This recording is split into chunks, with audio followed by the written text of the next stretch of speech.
Let's begin this morning with U.S. officials that are telling CBS News that a major Iranian attack aimed at military targets in Israel could happen as soon as today. It could involve more than 100 drones, as well as dozens of cruise missiles and potentially ballistic missiles.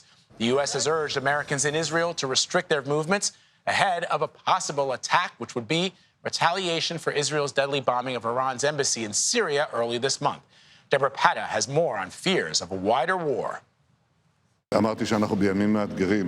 Israel is braced for the worst-case scenario, the possibility of a direct attack on Israeli soil from Iran in retaliation for the bombing of its embassy in Damascus.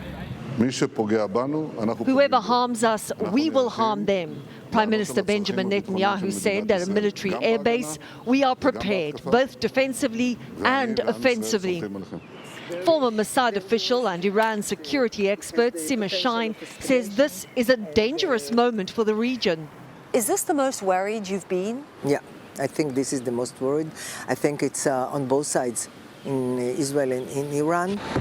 She says if Iran strikes Israel, it could involve missiles and drones similar to the Iranian attack on a Saudi oil facility in 2019.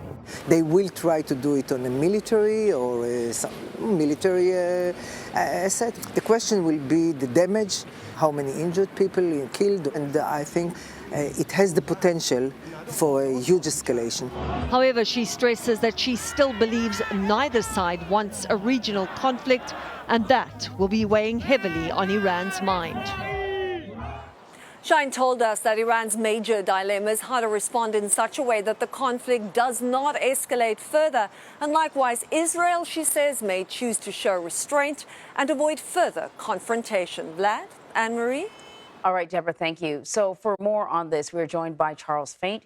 Charles is the chair for the study of special operations and the deputy editorial director for the Modern War Institute at West Point. Thank you so much for joining us. And so, sort of to make it clear, Iranian proxies have been attacking Israel for a while. The concern is that now Iran may overtly step into this. Or Iran itself may attack Israel itself. Can you tell us just how dangerous is this moment in the Middle East? Hey, Anne-Marie, thanks for having me on the show to talk about this very important topic. So I think this is a very dangerous time, not only for the region, but for the world.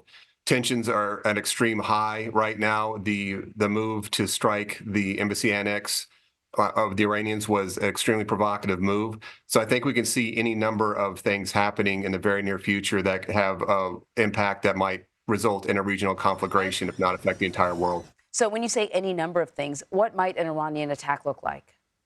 Well, Anne-Marie, I think we could see probably 5 potential courses of action. The first one, of course, there's always the course of action to do nothing. And to do nothing, I don't mean like the Iranians pretend that like this never happened. But for example, if there were a ceasefire in Gaza, they might declare victory with that, saying that they got what they wanted and are now going to take the higher road. I think it's more likely that there will be some type of kinetic action. For example, they might attack Israeli interests abroad. We see movement and reporting in the open source press about targeting of Israeli embassies, et cetera, overseas. You mentioned the use of proxies. That would probably continue, especially with Hezbollah up to the north of Israel. The most dangerous thing is probably to attack Israel directly, which I expect we will see with drones and rockets and missiles. And then, of course, they might also attack the allies or interests worldwide. The most dangerous course of action is probably some type of combination of all of those. And I think that's what Israel and the world is bracing for, the worst. And obviously, everyone is also concerned that there could be a miscalculation or a mistake when things are so tense. What are the options in terms of de-escalation?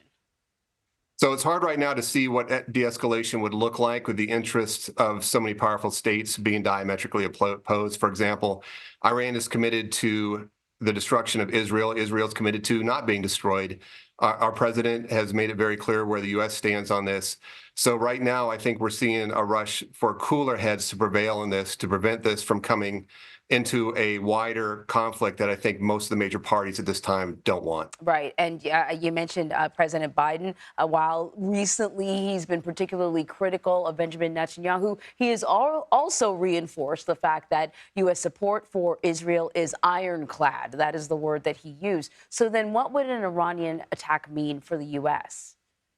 It would probably mean that the U.S. would create a sanctioned regime to punish the Iranian government again. Of course, there'll be a lot of things going on behind the scenes that we're not aware of. But the most dangerous thing from American perspective is probably the introduction of U.S. boots on the ground or U.S. and Iran getting into direct military conflict. All right, Charles Fate, the eyes of the world watching this area of the world. Thank you so much. Thank you, Anne-Marie.